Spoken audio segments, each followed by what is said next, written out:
It's time for Wise Money with Korhorn Financial Group with financial advisors Kevin Korhorn, Mike Bernard, and Josh Gregory.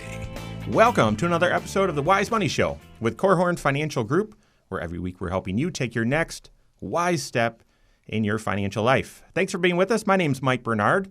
Here with me in the KFG studios, my business partners and fellow CFPs, Kevin Korhorn and Josh Gregory. Yes, so here's the question. What financial skills do you need in order to thrive financially? And I would call that set of skills your skill stack.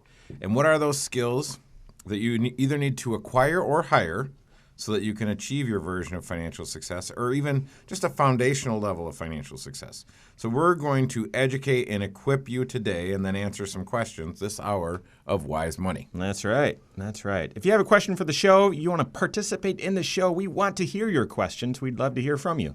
You can reach out to us a few different ways. You can call or text us 574-222-2000. That's 574-222-2000. And then online, just search wisemoneyshow.com. You submit a question right there on the right. And then wherever you're at on social media, hey, we don't care, but we are there too. Just search the Wise Money Show and like us and follow us and stay connected there. Submit questions there as well. All right. So guys, finance people tend to golf. I've never understood that. I totally get it. Yeah, why? Because golf, for me, is a nature walk. Yeah, exactly. A 4-hour frustrating nature walk. Okay, so that's a fair segue, because in order to be a good golfer, and I don't mean competitive, Tiger Woods, I'm just talking about so you can go out and have safe fun. Be safe, or at least have fun where you're just not, breaking clubs.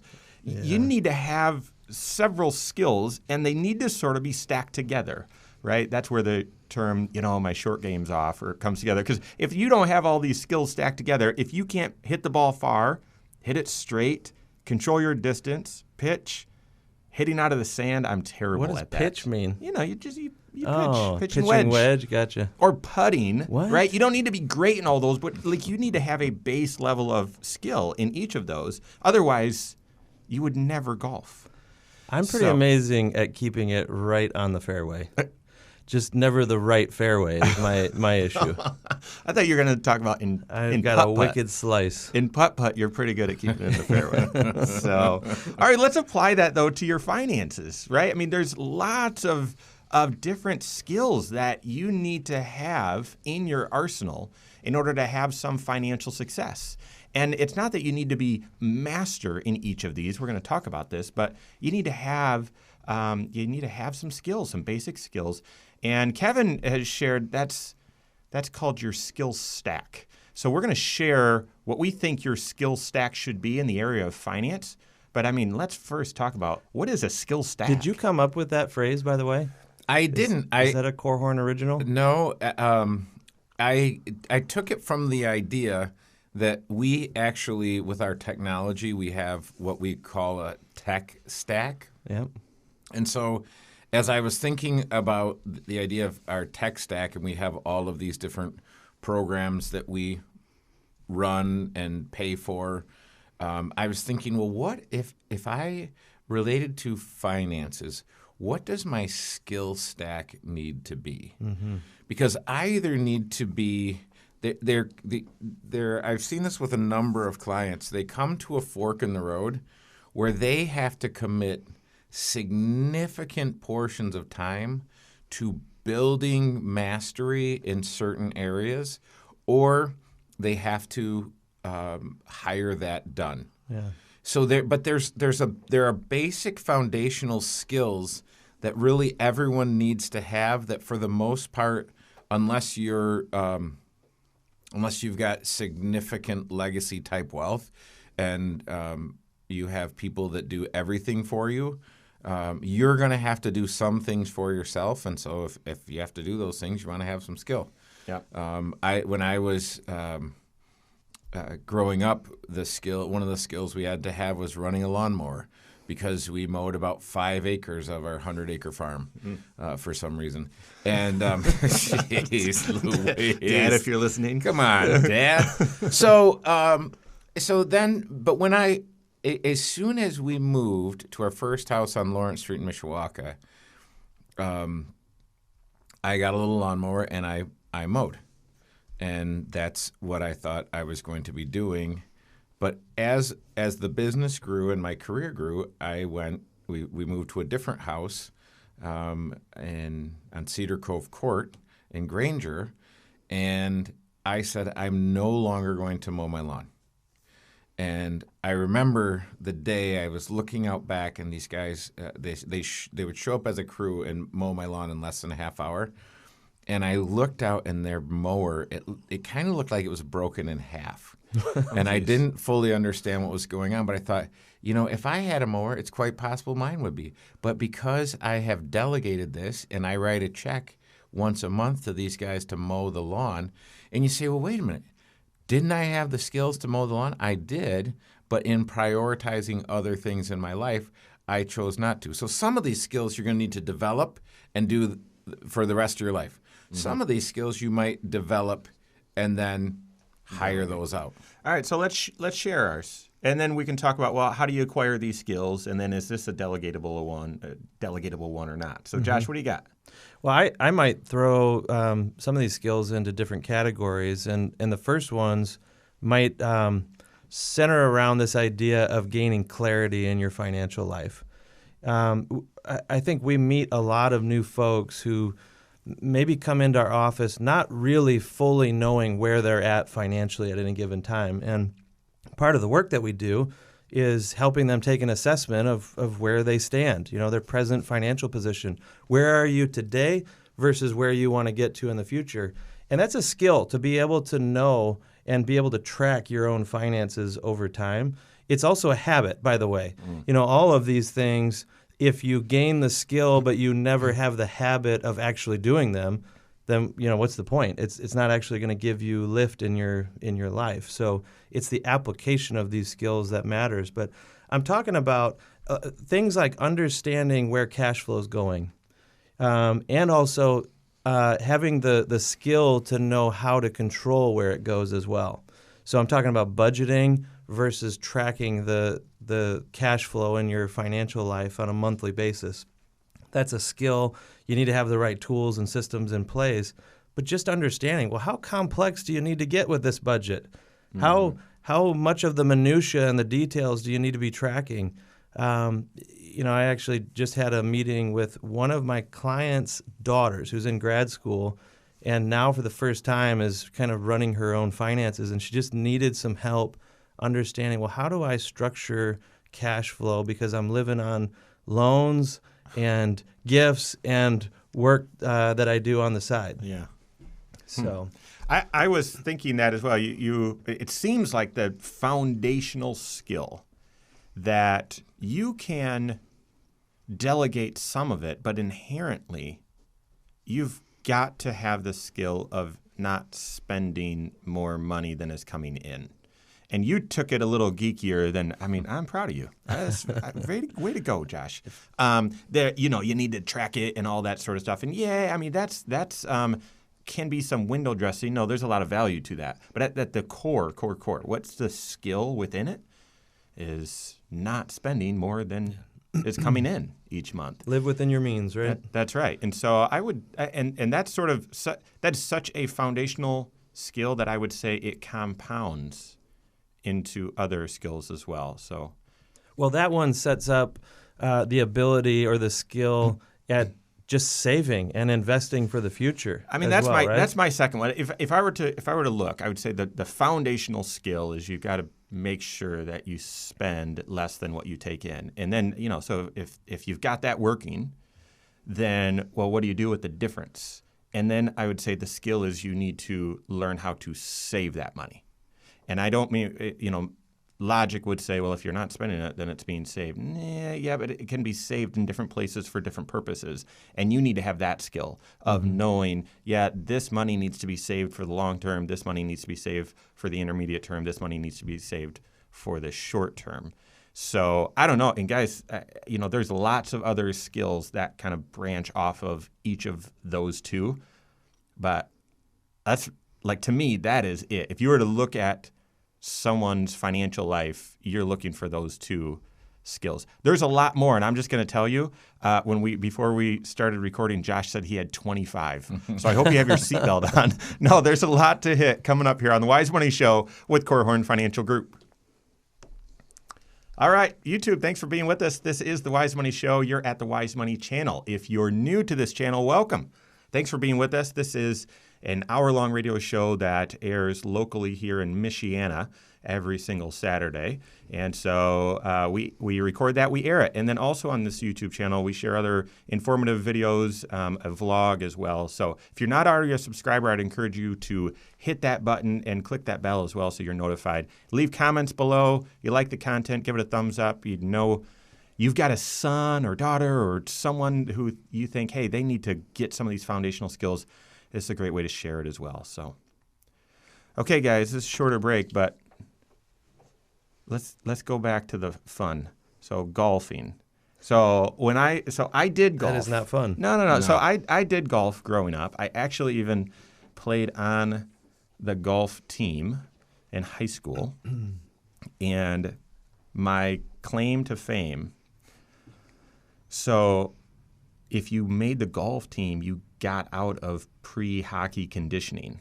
And so everyone wanted to make the golf team. And so I did. And, but I wasn't taking it as serious as the golfers. So much so that we had a meet, and I forgot my clubs. Oh, my goodness. Like, we had a really big game or meet or whatever they call it, match. And, I didn't even have my clubs. So did you borrow some? I had to borrow it from the coach. Oh, and of course, I'm this little sophomore and need these bigger clubs that have big, forgiving, sweet spots. And no, he was a previous pro, and so I played terrible. I played terrible. So, yeah, but that's not really what we wanted to know. Okay. What we really wanted to know is if you were a hockey player, could you hit it like Happy Gilmore? Oh, That's yes. right. Did you use a hockey stick when you were on the putting green? No. But of course, everyone would try to hit it like that, especially a hockey player. So hockey players, it's the same muscle, very similar motion. And you'd say the same thing about baseball, but baseball, there are different mechanics. So there's a lot of hockey players that are golfers. So, yeah.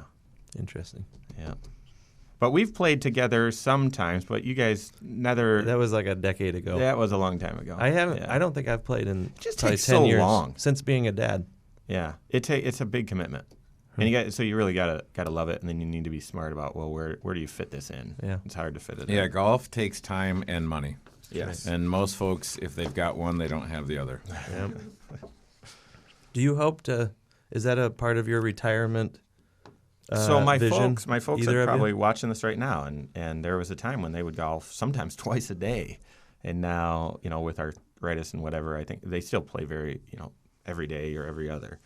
I would hope so, but I've got my own arthritic issues and everything else. So Yeah, I am planning on being a huge golfer in retirement, as long as every fish is already out of every body of water possible, and there are no longer any deer roaming the woods. That's funny. And you're pursuing that every day until then. That's right. Are we gonna I'm say gonna be a Lindsay? race car driver. Well, I turned off of 23 north onto Fur, and it's all neighborhoods last night. And there's a deer it was dark, but this deer went across the road in front of me, and then it was standing in the front yard, like totally paralyzed. And I'm like, that poor thing. That thing could have been in someone's freezer. Oh, I can't believe it. can you swing your microphone just a little bit? That camera. What? Oh. Swing That way, that way? and then push it down. Yeah. How's that? Yeah, that's great. Now we can see you. You got a profile? No, I can't see you actually. I know. So if you This want to is angle perfect. it where you, All right. All right, here we go. Figure that out as we go. Yep, I think we've I'm got it. really curious what you got written there, Kevin. You didn't get a chance to share, so I'm anxious to hear what you got.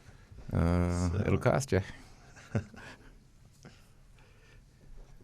What financial skills do you need to have foundational financial skills do you need to have and are equipped with so that you can have some measure of financial success in the future? Some of these skills we've already mentioned, they're sort of compounding. You've got this skill, it tees you up to get this skill right as well. And so that's what we're sharing today. This is the Wise Money Show. Thanks for being with us. My name is Mike Bernard. Here with me in the KFG studios, Kevin Korhorn and Josh Gregory. Need to say thanks to the attorneys at South Bank Legal. Thank you very much, as well as First State Bank for making the Wise Money Show possible. We appreciate that. To stay up to date on all Wise Money content, you can find us online, wisemoneyradio.com, and then you can also, anywhere you're at in social media, you'll find us there too. Just search the Wise Money Show and follow us and leave comments and all that. Stay connected. All right, so quick definition of a financial skills stack. It's sort of the foundational skills that you need to have. It's similar to a tech stack. You've got to know how to do email, and you've got to know how to use a word processor and all those sorts of things. But what are the financial skills that you need to have so that you can leverage those and have financial success? Josh and I have shared a couple. Kevin, you haven't yet. What do you got? Well, I like and Josh is talking about some of the nitty-gritty basic stuff, which is awesome. One of the skills that I think a lot about is kind of the skill behind the skill. So there's one of the skills that applies not only to your financial skill stack, but there are other components of your life that you need to have skills in. And so one of those is to just be a lifetime learner. Mm-hmm. So and have a curiosity, be interested. And so when I was in college, I got the Wall Street Journal every day delivered to my house. And basically what that was is it just created a recycle pile that periodically we would do our good deed and take it to the recycling program. And I didn't really get much of a chance or take much of a chance to read it. But I do read the Wall Street Journal on Saturdays. It's one of my favorite things to do is send one of my kids out to the mailbox to get the Wall Street Journal. And then it's like a half a mile walk. See you in 20 minutes. And then just read the Wall Street Journal with a cup of coffee, and you learn things. The interesting thing about the Wall Street Journal, people think, oh, well, that's got to be boring and dry and kind of stuffy, and they picture something out of Trading Places, you know. That's a yeah. Okay. Yeah. So anyway, just Google it. So that's not at all what finance is. And I just recently read this incredible article about WeWork, and this is a company that the value was pumped up to $47 billion. And then by the time it was ready to do its IPO, I think they were able to grow the value to about $8 billion from 47. And there were some underlying factors. And you look at that and you think, well, okay, these are related to people's financial life, but it really is life. These are life things that you should be learning about and paying attention to and say, hey, look, if this is what could take a guy down or a company down or cause this entity to struggle, what is it? How does that apply to me? And if you make the application, and almost always there's a theme in what takes folks down financially. But you learn from those. So I think, okay, the skill behind the skill is being interested, being a lifelong learner. And then the thing that I would encourage people to do, because a lot of times you have to work on your motivation. And some people say, hey, I'm not really motivated. I don't really give a rip about my finances. And I was doing a job review with a 23-year-old in our organization. And I was talking to him about the 33-year-old version of him is begging him to do these things. And we had an interesting conversation. But where it turned and got even more interesting was he said, well, I'm just thinking about what a difference has happened since the 13-year-old version of me. So at 23, wow. If you look back I mean, you talk about some radical changes from 13 to 23 and 23 to 33. And in that little sweet spot of time, if you set the financial foundation for your life, what the rest of your life can look like could be just absolutely amazing. Yeah. And it's kind of like your grade point in college. If you start out the first couple of semesters with a really high grade point, it's hard to work that off. Yeah. I was able to do it, but most people can't. But if you start out with a 2 point or 2.5, you're going to have a hard time getting that anywhere near 4 by the end of your college career. Yeah. So it's very interesting. And so the two skills: the skill behind the skill, which is figuring out how to learn. How do I learn? Can I learn from YouTube? Do I need to learn from just going to someone who has their financial act together and say, will you teach me? What is it? How do I learn? And then having a vision, a powerful, motivating vision that drives my behavior. You know, that's maybe a good segue into one of the most important skills that I believe everyone needs to have, including that 23-year-old that you're referring to, and that's the skill, the ability to set great financial goals for your life. And that's something that you can start immediately. And in fact, the sooner that you begin picturing the future and trying to design a better version of your life, that's going to drive all the decisions that you make along the way, or it could anyway. Many people who kind of bump along in their financial life, it's because they don't have that vision or that target that they're shooting for. They haven't practiced the skill of regularly setting goals for themselves, setting priorities, and making adjustments along the way. So that ties into mine. And it's, I mean, this is a skill, and it's a life skill. One of my favorite books is 7 Habits of Highly Effective People by Stephen Covey, and his first habit is be proactive. And if you watch on YouTube, you would have seen a Next Wise Step vlog video about the benefit financially of being proactive. But that's it. And it's going to be hard to be proactive, Josh, if you don't have a vision for your life and you don't have goals. But Kevin, what you were just talking about the 13-year-old to 23 to 33, the ability to start on the right financial journey early, being proactive, could set you up for just incredible peace financially over your lifetime. And so Covey calls it a habit. I would agree, but it's a skill that of just being intentional to say, what do I want, and therefore how should that drive my behavior today? Absolutely. So, I'm curious about investments. You know, this is a show about wise financial principles, and most times people think they go to dessert and they think investments. But your financial life is more than just investments. Investments are a component, one of 6, okay? But with skill, what skill does someone need to have within the realm of investing? You know, I feel like one of the most important things to understand about your investments is how to measure the risk that's inherent in them. You know, some people downplay risk and they think, I just throw money in and it's just always gonna grow. Every year is a good year in the markets. And even though we would agree that most years are good years, there is volatility or there's levels of risk with each type of investment. And being able to recognize what level of risk do you need to be taking in order to achieve your goals. Because as a rule of thumb, as the risk grows, the expected returns or the rewards should grow with it as well. But sometimes you can get a disconnect between the two. Really quick, Kevin. I'm going to defer the right answer to the next segment. I also want to disagree with you as well, because I think there's you're close, but there's something that leads to that risk challenge. So we've got a few more. I'm also thinking about insurances and retirement, and so the 6 areas of your financial life. What are the skills that you need?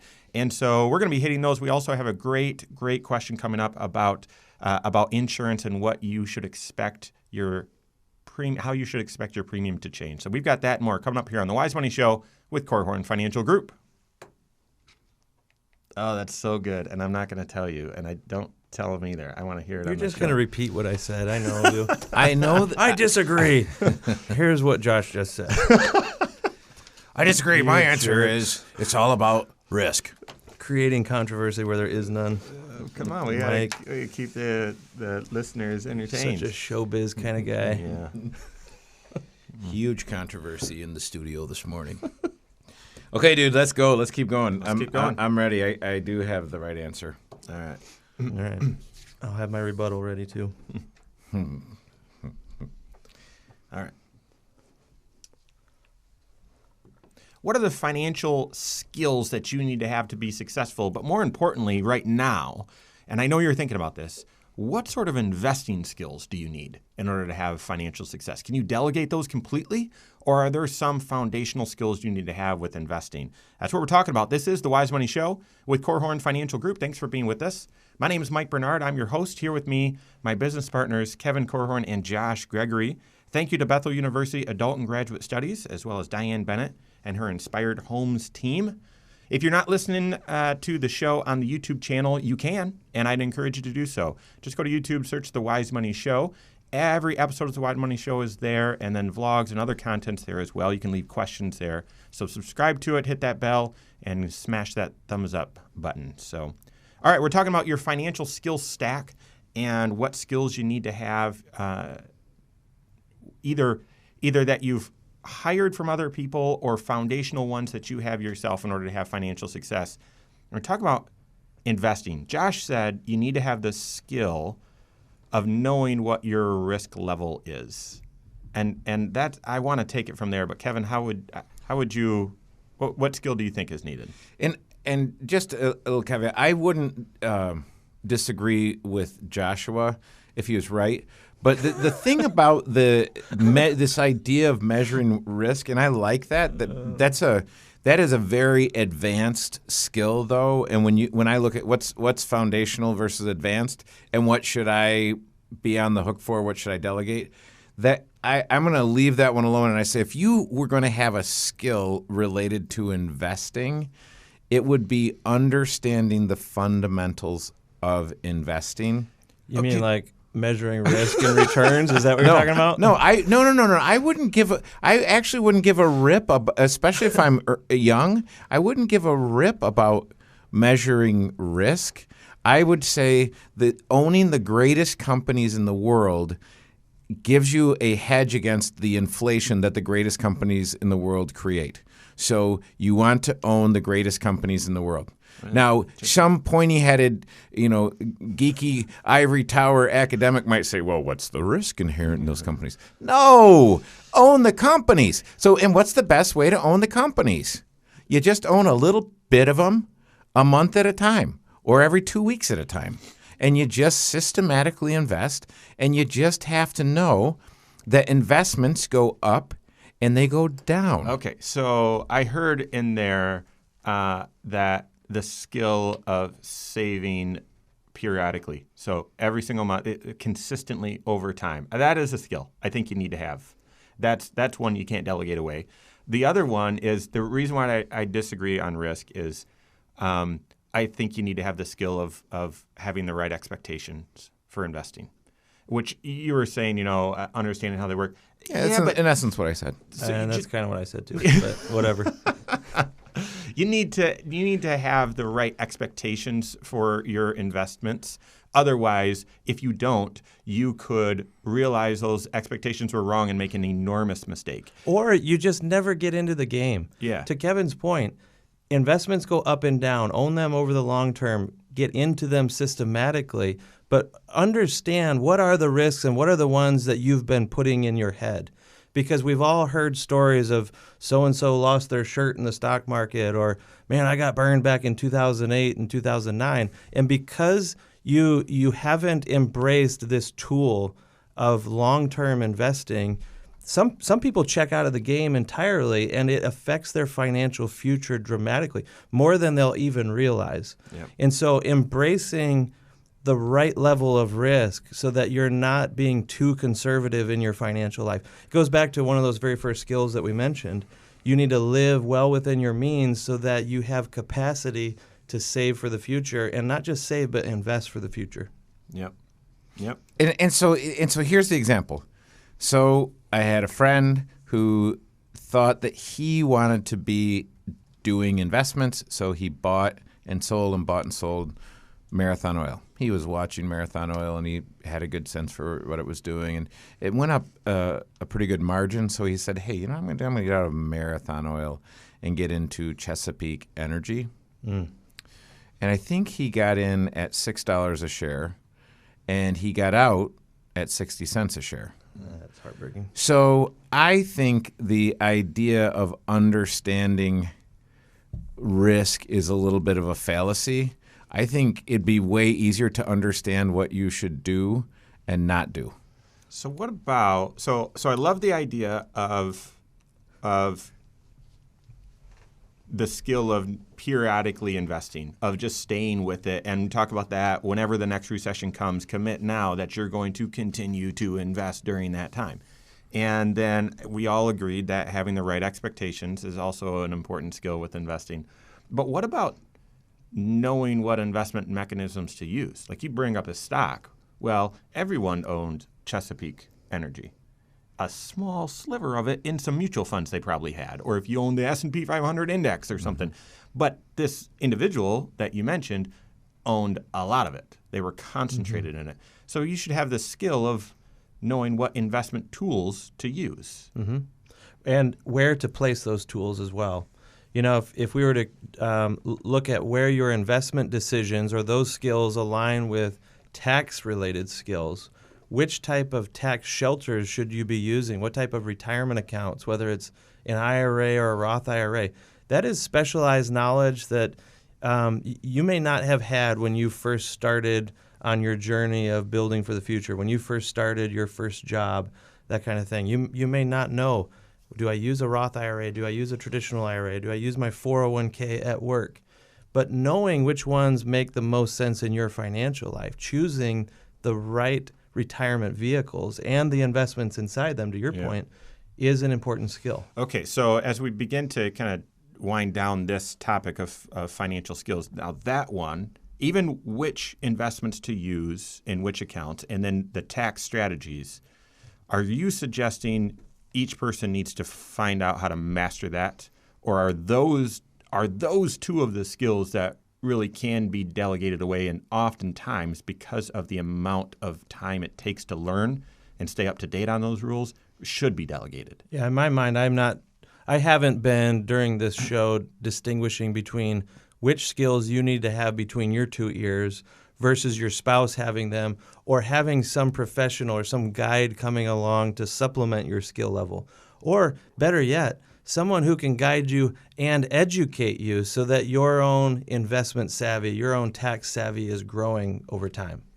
Yeah, because, and I would agree with you, although I think there are some foundationally that even if you are always spending more money than you have coming in, even working with a professional, they would just need to help you get that skill, because that's your day-to-day choices, your day-to-day cash flow. But yeah, a lot of these, if you're weak in, we all have strengths and weaknesses. If you have a weakness in one of these areas, or you just don't have the desire to learn everything, I mean, that is where you need to have a financial coach involved to help you have those skills without you possessing them between your ears. Yeah, that's exactly right. You know, we've said on this show many times that financial freedom, as you grow in your freedom, you're growing in the choice or the options available to you. And that is a skill, making great financial choices. Whether that's something as simple as how do you buy a car, how do you get the right mortgage in place, how do you apply for financial aid, how do you get out of debt. I mean, all of these types of finite, very specific skills, these choices that you make, your financial future is dependent upon the accumulation and the compounding of great decision-making, great choices in your financial life. And in my opinion, the way to make great financial choices is by seeking out wisdom from those who have made the choices many times before you, and can help you have a different perspective so that you get as many of those choices right and it drives you towards a better future. That's a double tap moment as well. If you're on the YouTube channel, you double tap left and listen to that again. Josh, that's wise. Yeah, so you want to have the skills, but you want to have the virtue of humility. Yeah, that's good. Those two combined that's the killer. So go out and take your next wise step. I mean, that's really the thing. Some of it is, hey, if there's a foundational weakness that you have in your financial life, I'd encourage you to get serious about it. Get the skills. If you want to lifelong learn, continue to listen to the Wise Money Show. Get some financial books and read some blogs and so on. And then if you don't have a coach and don't have that wisdom in your life, I'd get that as well. We've got great questions coming up here on the Wise Money Show with Korhorn Financial Group. Oh, Josh, that is so good. I want to listen again. Like, have you ever been listening to a podcast or something, and as you're listening, you're like, this is so good, I need to listen again, and therefore you sort of miss some of it? You're about halfway through it, and I'm like, okay, I got to listen to this again. Wait, what did he just say? Great stuff. Is there a way on podcasts to like bookmark certain sections like you can on Audible? Oh, I don't know. Because that's what I love about Audible is, you've got the 30-second rewind or whatever, and then I'm always hitting bookmarks. Interesting. Yeah, I don't know. I would doubt That's it. kind of a way to just sort of go back and listen to certain things again. Okay, so we have that out. Auto Owners is a very, very strong regional insurance company, and they sponsor some special segments of the Wise Money Show. We've got that coming up. And I got this thing in the mail from Chicago, and it was a $100 ticket for not stopping. come on. And I'm like, I'm not paying it.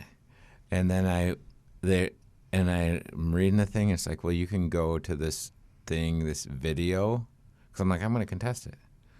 So you go to the video, and I see myself come right up and do this. Oh, no. And I'm like, well, of course, because it was red, but I could see if I hustled, I'd beat this platoon of traffic that was If it had coming. been yellow, it would have been great. Oh, my word. That's funny. I paid the bill.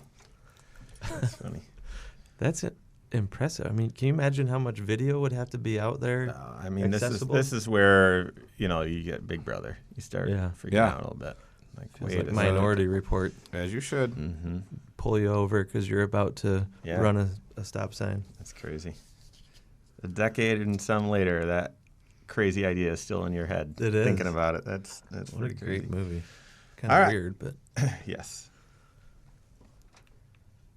Thanks for tuning in. This is the Wise Money Show with Korhorn Financial Group. My name is Mike Bernard.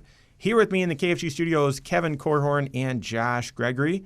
We want to say thank you to special sponsor Auto Owners is sponsoring this segment of the Wise Money Show. Thank you for your partnership and for your willingness to help in the pursuit of providing financial wisdom.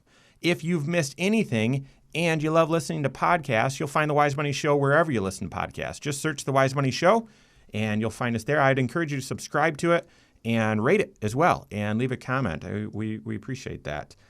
All right, let's jump into questions from the show. And the first question comes from Jessica. She's 39 and lives in Mishawaka. How much this is a good one. How much should I expect my insurance premiums to go up each year? Is there a normal amount?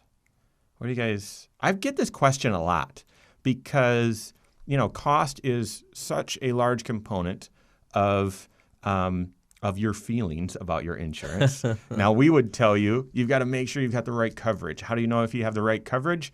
It's not trying to anticipate all of the risks that could possibly happen. It's to look at your financial situation and say, what coverage is appropriate given my situation? Now, once you do that, you want to make sure that you're paying the right cost long term.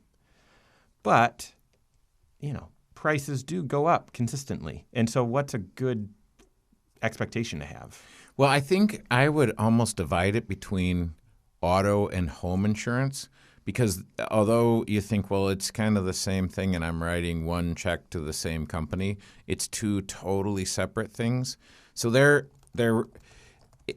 typically, when you look at your car insurance, there are factors that cause your rates to go up that you may or may not be aware of. And I would just give you, I mean, there's 10 that I could rattle off right now that would make your stuff go up. Your one is your claims history. Did you, if you hit a deer and then someone backed into you in the parking lot, and then you had a third claim for some reason, your insurance is going to go up. As a matter of fact, your insurance might go up enough that you are going to want to change companies. But if your claims record is awful, whether it's your fault or not, because I've seen folks where it was due to no fault of their own, they had an undesirable claims record. There's not another insurance company out there that's going to get excited about going on risk. And if they're going to go on risk, they're going to adjust their prices accordingly. It is, from a consumer standpoint, just from a logical standpoint, you look at that and say, what a ripoff. I'm buying the insurance so that it's there for me when I need it. And then you penalize me when I use it. And yet that's how the system works. It is how the system works. So I would encourage you, there's two ways to approach insurance. One is to bet that you're going to be in an accident, and so pay extra and have really low deductibles. The other is to bet that you're not going to be in an accident and get a really high deductible. But you can't just have a high deductible. You need a high deductible and a fully funded emergency. Yeah, those go hand in hand. Yeah, don't they? right. Because otherwise, you're just putting yourself in a bad spot. So your driving record, your claims history, and again, that's why I would tell you, don't make insurance your first dollar of protection.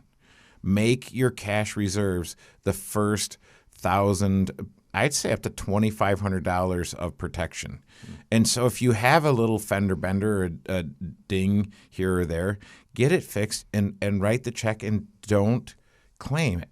Yeah. I'm not saying hit and run, but I'm saying, look, if you have just a little deal, fix it yourself. Yeah. Or if you have a ding in your door, talk to your local guy that does paintless dent removal. Have him pop that thing out for a couple bucks in your head. So that can be it. If you change your address, you could be in a new place that is more expensive. And part of what your insurance is based on, it's based on a number of things. Your age, your credit score, where you live is also a factor. It could be a new driver that was added to your policy, especially if it's a youthful driver. So a 16-year-old comes online, just at that point, just pretend it's monopoly money because it's very expensive. So there's a lot of factors that play into it. Some of it are sort of within your influence. Some of it is not. When your 15-year-old turns 16, we all know that. But if everything stays equal, you should still expect that your insurance costs are going to go up each year. You should. And to me, and don't throw any bananas or lettuce or whatever at me on the street. I think 5%. If it's less than 5% or at 5%, you should say, yeah, great. That's what I expect. Yeah, if you're north of 10 or 15% in any given year, that's where you may want to just be investigating, just understand why it's increasing. And you look back at the list of things that Kevin just shared and said, well, yeah, what has changed? Well, maybe you're driving a different vehicle. Maybe the number of drivers in your household have changed, that kind of thing. Or maybe last year was only 2%. The year before that was 3%. And so this year is 7%. And so, okay, it's averaging out where it's going to be, below that 5% level. Go ahead, Kevin. Well, so we were talking about skills earlier. One of the skills you have to do, the skill of looking at your stuff and understanding it, comparing it to what you had before, and what are the changes. Because, yes, insurance companies do make mistakes. So maybe they've made a mistake. And the other thing that I would say is, did somehow your payment plan get changed? Oh. Because there are ways, really what you want to do is be talking with your agent and saying, hey, is there any way that I can change what I'm paying? Because if they said, yeah, if you pay for this 6 months at a time and you get a paid in full discount, that's a way to save some money. Wouldn't that be good to know? So you need to be talking with your agent and engaging in the process. That is one of the skills you'd want to have in your skill stack. One of the ways that you engage in the process is reviewing some documents that come to you probably on an annual basis, maybe even semi-annual, called a declarations page.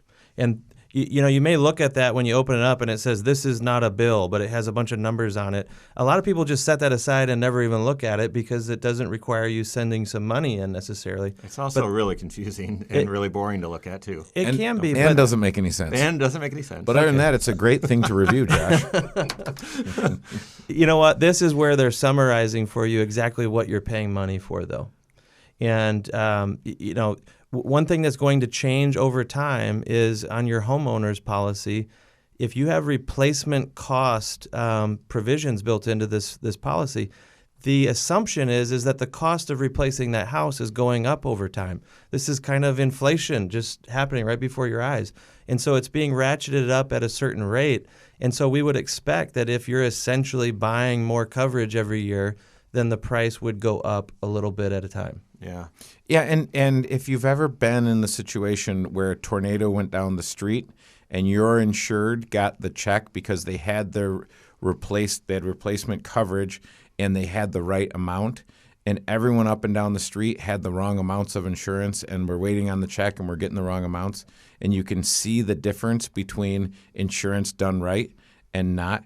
Because the truth is, almost everyone's got insurance, right? But you never know if you have the right insurance until you have the claim. And when you see a claim and there's a city block that's been devastated and your insured had the right coverage and they are happy and their neighbors are discouraged and distressed, it's a big deal. So essentially, Jessica, thanks for the question. We get this one all the time. You should expect your insurance premiums to go up each year, and they're going to go up by varying amounts, but over time they will be going up. And I would tell you, don't panic if it's on average around 5%. But then, number one, make sure that you've got the right coverage, because paying for anything and the price going up for the wrong thing is a waste of money. So you got to make sure you've got the right coverage. You do so in the context of one plan, and then I would look at the things that are within your control as ways to improve that price.